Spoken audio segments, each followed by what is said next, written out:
ഗണേഷ് കുമാറിന് പ്രണയമുണ്ടോ എന്ന് ചോദിച്ചാൽ മാധവിക്കുട്ടിക്ക് പ്രണയം ഉണ്ടായിരുന്നോ എന്ന് ചോദിക്കുന്ന പോലെ മനസ്സിലായോ? നിങ്ങളിൽ പ്രണയിക്കാത്തവരാരാണ്? ഗണേഷ് കുമാറിന് ഒന്നല്ല 5000 പ്രണയമുണ്ട്. എല്ലാം സ്നേഹമാണ്. കാരണം പ്രണയമില്ലാത്തവൻ പൊട്ടനാണ്. അവന് തലയ്ക്ക് എന്തെങ്കിലും അസുഖം കാണും. പ്രണയം ഉണ്ടാവും.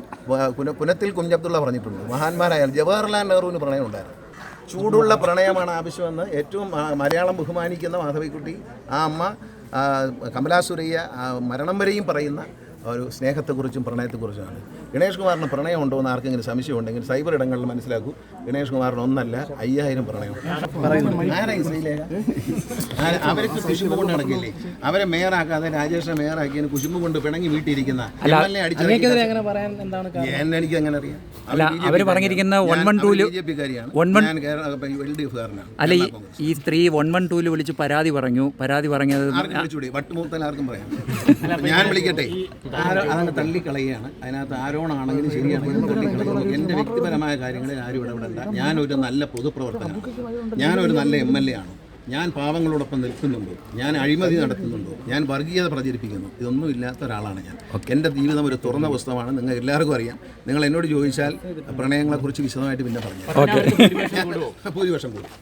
ഇതെനിക്ക് ഭൂരിപക്ഷം കൂട്ടലുണ്ടാക്കി തരും. കാരണം വെച്ചാൽ ഇവനെ ഇനിയും തുടങ്ങിയോ, പഴയതുപോലെ ഇലക്ഷൻ എടുത്തപ്പോൾ ഇവനെതിരെ ഇനിയും തുടങ്ങിയോ എന്നുള്ള ചിന്ത ജനങ്ങളുടെ മനസ്സിലുണ്ടാവും. ഇതെനിക്ക് ഈ നിൽക്കുന്ന സഹോദരിമാർ എനിക്ക് കൂടുതൽ വോട്ട് ചെയ്യും. ഞാൻ ഉറപ്പിച്ചു പറയാം. അവർ പറയും അവരെനിക്ക് വോട്ട് ചെയ്യും. പാവങ്ങളാണ്, ഞാൻ ജയിക്കും. വൻ ഭൂരിപക്ഷം ഈ സഹോദരിമാരോട് ഉള്ളിടത്തോളം ഞാൻ എന്നെ തൂക്കി ഞാൻ പോയില്ല. അത് കൈവച്ചിരുന്നാൽ മതി. അതിനെ അവരെ വെറുപ്പിക്കാമെന്ന് പറഞ്ഞാൽ ഇത്തരം കഥ ഇറക്കുന്നെങ്കിൽ കൈവച്ചിരുന്നാൽ മതി. എനിക്കതിലൊന്നും ഒരു ഭയമില്ല. പിന്നെ വ്യക്തിപരമായ കാര്യം, വീട്ടിനകത്തുള്ള കാര്യം മാധ്യമങ്ങളോട് പറയേണ്ടതില്ല എന്ന് ഞാൻ കരുതി. പക്ഷേ നിങ്ങളുടെ എനിക്ക് ഒളിച്ചു വയ്ക്കാനൊന്നുമില്ല, കേരളത്തിലെ ജനതയോട് ഒളിച്ചു വയ്ക്കാനൊന്നുമില്ല. പ്രണയം ഒരു കുറ്റമല്ല. നിങ്ങളിൽ എല്ലാവർക്കും പ്രണയമുണ്ട്, എന്നെ കേൾക്കുന്നവർക്കുണ്ട്. ചിലർ ഒളിച്ചു വയ്ക്കുന്നു, പരസ്യമായി പറയുന്നു. സോഷ്യൽ മീഡിയയിൽ ഓരോ കാര്യം, മമ്മൂട്ടിയെ വിട്ടോ, മോഹൻലാലിനെ വിട്ടോ, മഹാത്മാഗാന്ധിയെ വിടുന്നില്ല, പിന്നാന്നോ പാവപ്പെട്ട എന്നെ മഹാത്മാഗാന്ധിയെ വിടുന്നില്ല, പാവപ്പെട്ട എന്നെ വിടുവോ? അങ്ങനെയൊക്കെ പറഞ്ഞാൽ ജവഹർലാൽ നെഹ്റുവിനെ പിടിച്ചുകൂടെ? ഈ സിനിമയിൽ നിൽക്കുന്ന കാലത്ത് ഇങ്ങനെ സംഭവിച്ചു. ഇപ്പോൾ ഗണേഷ് കുമാറും വേറൊരു നടിയുമായിട്ട് പ്രണയമാണെന്ന് പറഞ്ഞാൽ ആ നടിയെ അറിയാം, ഗണേഷ് കുമാറിനെ അറിയാം. കൊള്ളാലോ, എളുപ്പമാണ്.